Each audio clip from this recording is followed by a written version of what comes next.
promised you a great gorgeous girl tonight. Very classy, a maker of champions. The giant. I'm so sick of these people. You know, I'm the tribal chief around here. Yeah, you see me, the tribal chief. That's right. I got that thing on me. I got that stick. I got that tool. I'm packing. You must be some kind of a dumbass. And I will never retire. You know, this aggression will not stand, man. Get that garbage out of here. It doesn't matter what you think. It's still real to me, damn it.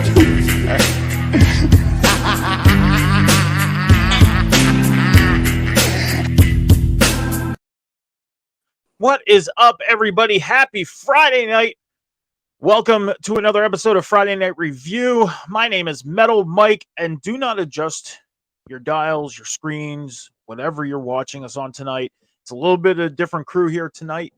I am joined here, Cam. Welcome. How you doing tonight? Cam is usually here on Friday Night Review. He is you're part of the original cast of Friday Night Review. You are the Yeah, so Cam is the original cast member of Friday Night Review here, and we are also joined here tonight by the bearded bastard himself, Shadow. Gentlemen, how you doing tonight? I'm doing good. Rainy, but we're good over here. Yeah, it's been raining on and off all day over here too. I think there's a storm system kind of on this, like from like half down, split down the map to the East Coast. Because we're getting Cyborg or whatever it's called.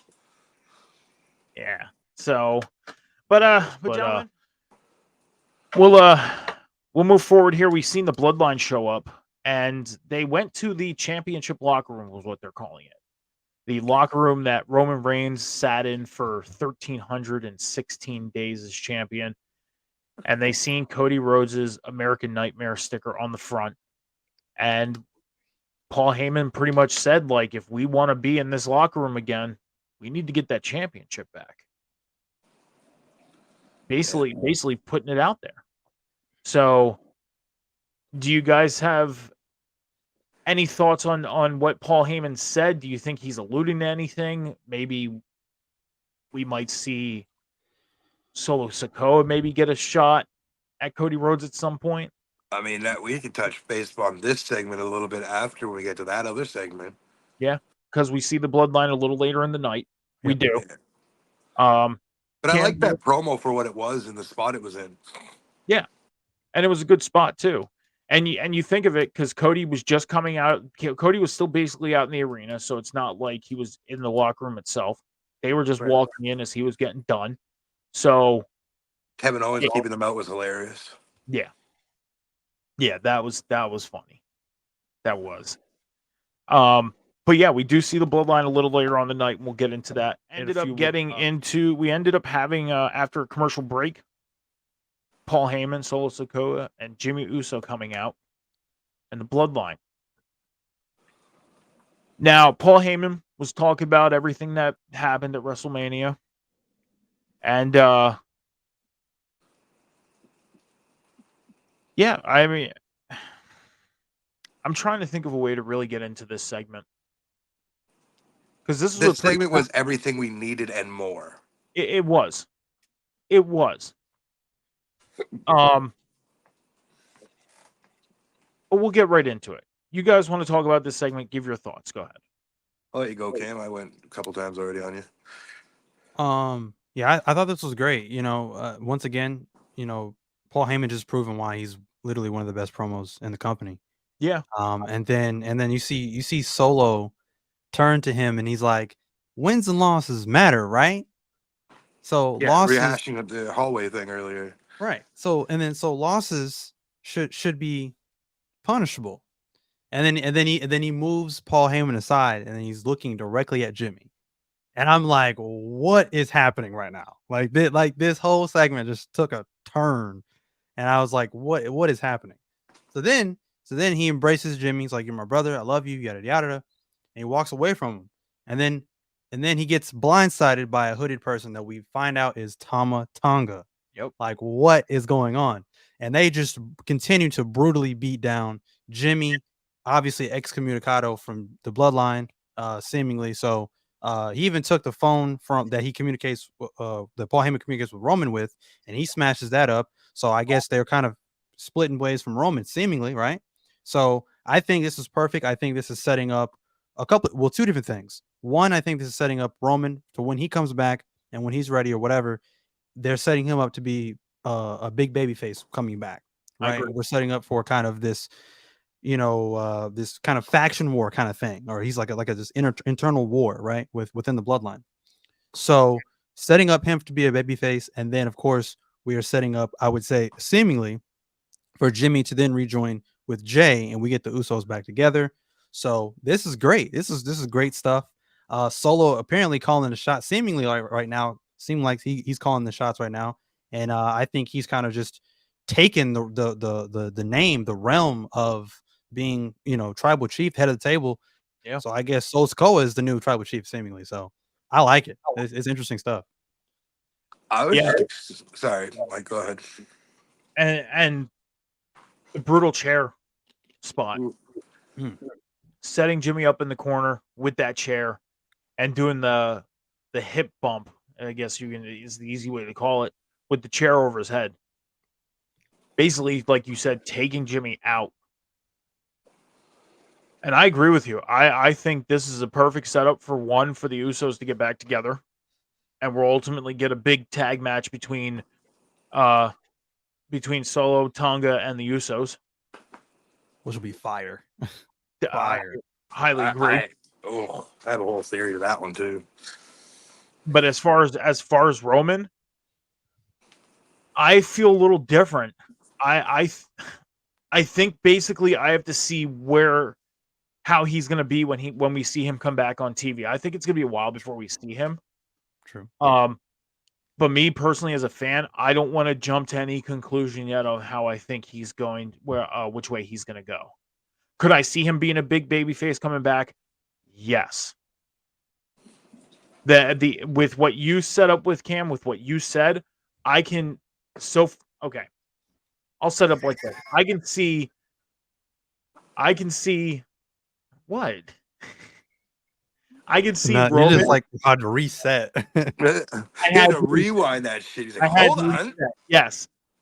When Roman comes back, the way I look at it is Roman with the Usos, and then The Rock being with Solo and Tonga to set up that big inner civil war of the bloodline. I like that. I like it. It's possible. Shadow is itching to talk about that. Go for it. Listen, Cam knows. I wrote earlier last year, and I mean early 2023. I sent Cam a manuscript of how the bloodline shit was gonna go. It did not go anything like that, but it was still cinema on paper. You sent everybody that manuscript because I got it. But oh man, what happened tonight? I can't remember. I'd have to go back to when Umaga was in WWE, but I'm pretty sure that was a callback to Umaga at one point for one of the feuds he was in as well, with the chair corner thing. We know Solo does a lot of Umaga tributes here and there, so I was excited to see Solo talking tonight. Yeah, because he doesn't talk much, but when he talks, there's a purpose. Kama coming in. I mean, I heard reports all day that he was around Detroit. Obviously, I don't listen to that because that's how people fucking do things. I was glad to see him actually there, though. But the thing you guys are forgetting is there's still one more Bloodline member that's apparently signed. And it's been reported by Fightful as well. No free shout out. But with Jacob Fatu, I believe it is, coming in, here's how you get to War Games 2024.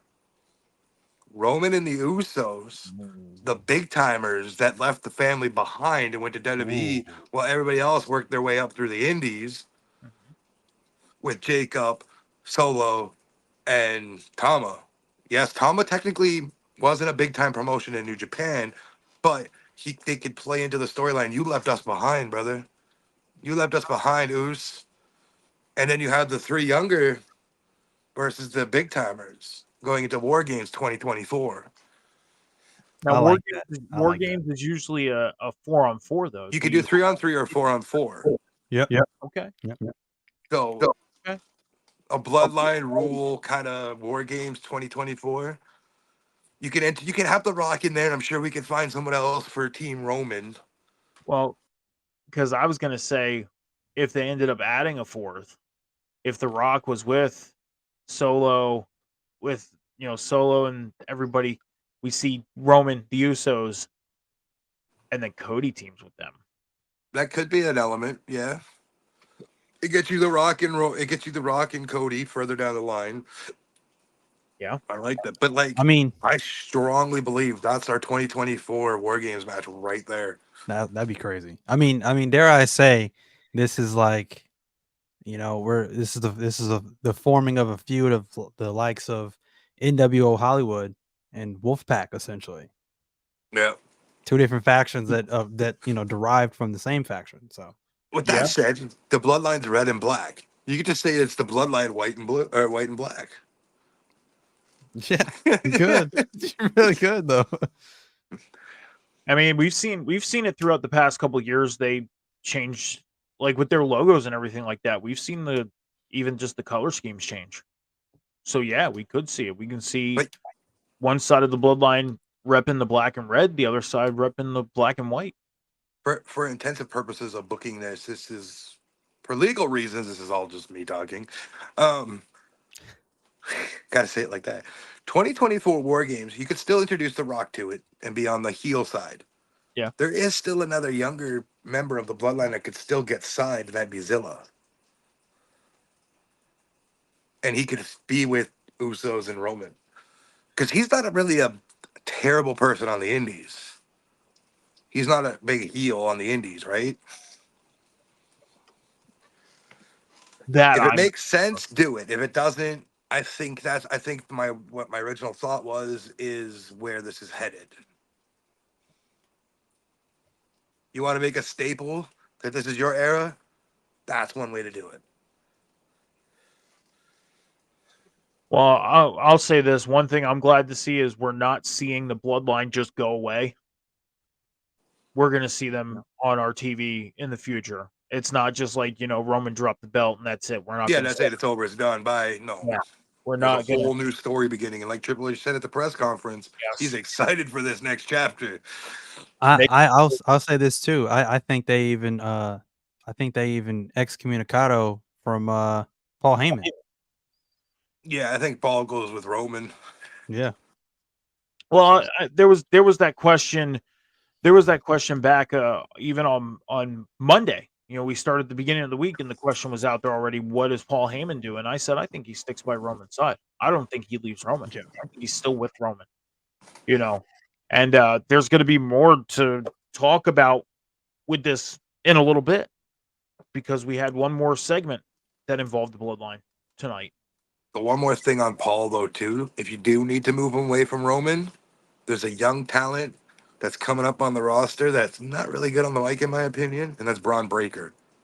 Well, again, we came back from commercial break. We saw Paul Heyman coming out of the trainer's room after checking in on Jimmy, and we seen Tama Tonga and Solo come up to Paul Heyman after Paul Heyman just looked.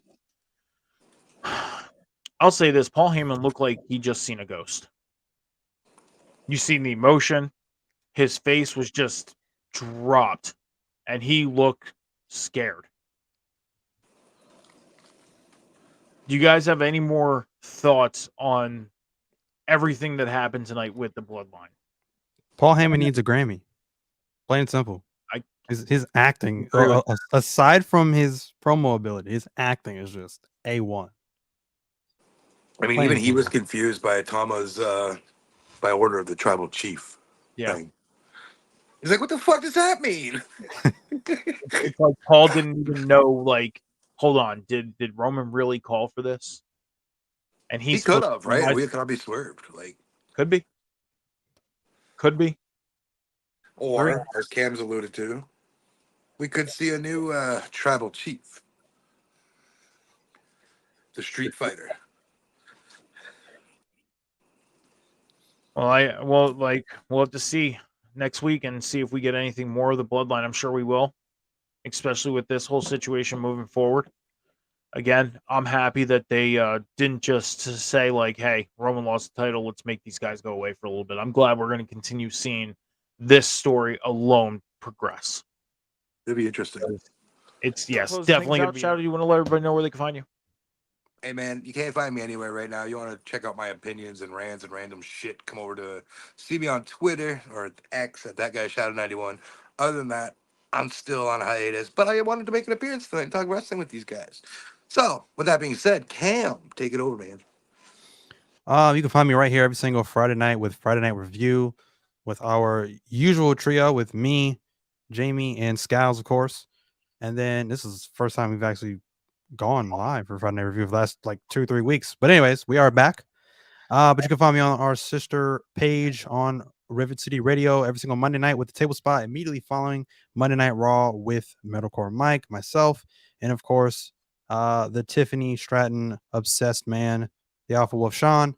And then, of course, on Wednesday nights, right there on River City Radio again with the Boom with myself, Phil Kahn, and of course, Metalcore Mike. And then you can find me on my socials. I have 3 TikTok pages. Call me Cam G, Cam's Wrestling Corner, and Cam's Squared Circle Mania. And then you could find me on X, Twitter, whatever you want to call it, at Cam and Cheese 317. And if that does not sizzle your bacon, you can find me on Instagram at 317 Bacon, Eggs, and Cam. Yeah, you can catch me all across the socials: X, Instagram, TikTok, Twitch at Metal Mike 714, and on Snapchat Metal Mike 714. As far as shows, like Cam said, every Monday night right after Raw at 11:10 p.m. Eastern Standard Time on the table spot with Cam and Sean. Fast forward to Wednesday night right after Dynamite at 10:15 p.m. Eastern Standard Time on the Boom with Cam and Phil. And then you catch me on Sunday mornings at 11 a.m. Eastern Standard Time with Candyman himself, Johnny H, for Rivet City Red Zone. And I also have a recorded show called Rivet City Red Zone Tap Time Heat. It's recorded on Tuesday, dropped on Wednesday. It's the news that comes out from the moment we go off the air on Sunday until Tuesday afternoon. And you can also catch my articles on the Patreon, patreon.com/Rivet City Radio. And no free shout outs to Last Word on Sports, but you can also check out my articles on Last Word on Sports. I write Philadelphia Eagles content for them, and I'm finishing up my next article, and I'm hoping to have it out there and ready by the beginning of the next week. Guys, you have anything else left for the class? Yes, but I think Cam does first. So go ahead, Cam. No, I was gonna say no. Oh, okay. Next Thursday, ladies and gentlemen, it is going to be a revolutionary, absolute visionary of an episode of Career Retrospective as we cover the career of Seth freaking Rollins. Make sure you tune in 10 p.m. next Thursday, right here on Off the Top Rivet City Radio. We'll be live discussing Seth. Join the conversation, maybe even join the panel. Watch it. Alrighty. Well, thank you everybody for watching Friday Night Review tonight. Just remember to head over to Off the Top Media and Rivet City Radio's Twitch and YouTube channels. Hit that follow button, hit the subscribe button, turn the notifications on, check out all the great content going on throughout the networks. Again, thank you, everybody. Be good to each other, be kind to each other, take care of each other, be patient with each other. Remember, the world is not moving as fast as you think. Until next time, deuces.